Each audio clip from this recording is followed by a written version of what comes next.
a new report from the Brennan Center for Justice, is showing basically that mass incarceration barely reduces crime. This is an article that was actually Carmia Towns for Think Progress, and it was picked up by mintpressnews.com. This actually article came out February 2015, so it's a couple of years old. But it's worth talking about because we've talked about it before in this show, the private prison industry and the way criminals are treated in this country and the way the private prison industry needs fresh criminals to take up their beds so that they get big tax dollars is ridiculous, and it's a form of slavery. The report basically concludes that incarceration in the U.S. has reached a level where it no longer provides a meaningful crime reduction benefit. The ridiculous war on drugs, which all it has done is locked up people, and basically drug addiction. Well, first of all, marijuana, no one should be locked up for smoking a plant or selling a plant. That shouldn't happen. The harder drugs, it's not a criminal issue, it's a health issue. Drug addiction is an awful, awful disease. It destroys lives, it destroys people around them, and it is really brutal to watch or be a part of. And having seen some of that firsthand, it's awful. I know a lot of comedians who, very public figures who have either OD'd, some of them are dead, some of them have had very public collapses recently. Pablo Francisco is a comic that I started doing comedy with when I was 18, and he had a very public thing on stage, and man, I hope he gets help because he's a very funny dude. But that's what addiction can do, is it can just destroy your life. And locking somebody up for that isn't going to do it. It's more of our just tough on crime, war on war. Everything's just war in our culture. Everything's just smash it, punch him, lock him up. Yeah. You know, it's this whole hypermasculinity as a result of being in a perpetual state of war. And that's why we have militarized police.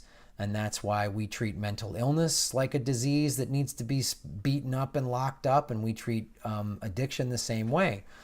And this study gives more evidence to that. I'll go over into the stats on it right now. Over a 23-year period, 1990 to 2013, the country's overall crime rate plummeted. But incarceration accounted for less than 10% of the drop. Between 1990 and 1999, violent crimes such as murder, forcible rape, aggravated assault, and non-negligent manslaughter dropped 28%, as the incarceration rate skyrocketed by 60%. In the subsequent 13 years, violent crime dropped another 27%, but the incarceration rate rose by a mere 1%. See, that's where switching.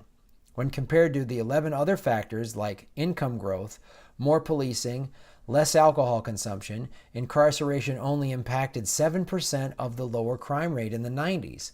That tiny percentage dropped down to 1 during later years examined by the report. Interesting. This is the Brennan Center for Justice report.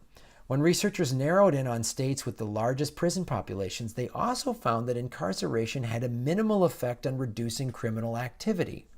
For instance, my state, California, the number of California's inmates jumped 24,569 in 1980 to 132,523 in 1997. That's insane. That is over 100,000 people in a 17-year period. Although a higher incarceration rate had almost no impression on the state's crime rate.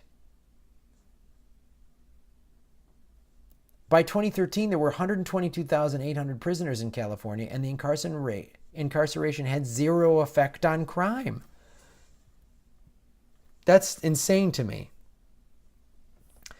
On the flip side, Michigan, Nevada, Connecticut, Delaware, Massachusetts, and the Carolinas reduced their prison populations by 2 to 15%, and their crime rates fell by 15%. Less people incarcerated. Oh, we're just going to let the criminals run on the streets. No, crime rate dropped 15 points. Due to these findings, Brennan concluded that the use of the prison system has simply plateaued.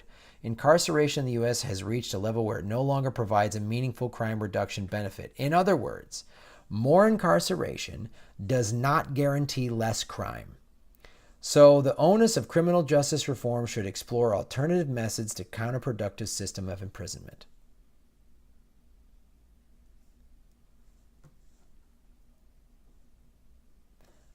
Yes. Let's start by decriminalizing marijuana. Let's start there. Let's then go to dealing, like I did a story on how the Chicago Police Department deals with mental illness. They just send a SWAT team. So when someone clearly is suffering from mental illness, and if they have a weapon and they're acting dangerous, and that is a real threat to society, let's try to get the person, let's try to get like a police-trained therapist there to try to talk the person down and get the weapon out of their hands and get them handcuffed, but then get them treatment. Locking them in a prison does not get them treatment. Let's have some compassion. I know that's a crazy word to say in violent, gun 'em up, beat 'em up, militarized America, but why don't we have some compassion for those that are suffering from mental ill? Then why don't we, that's the other thing, we got to fix it. Like the crime rate is lower, but it's going to get worse if we have another giant recession. Let's get people good, decent jobs and good health care, preventative medicine. Let's do that.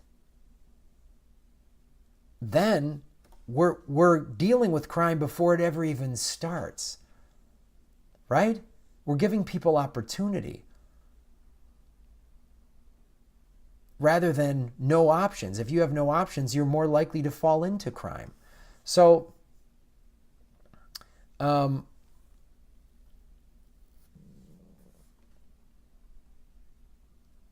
link is below for this article.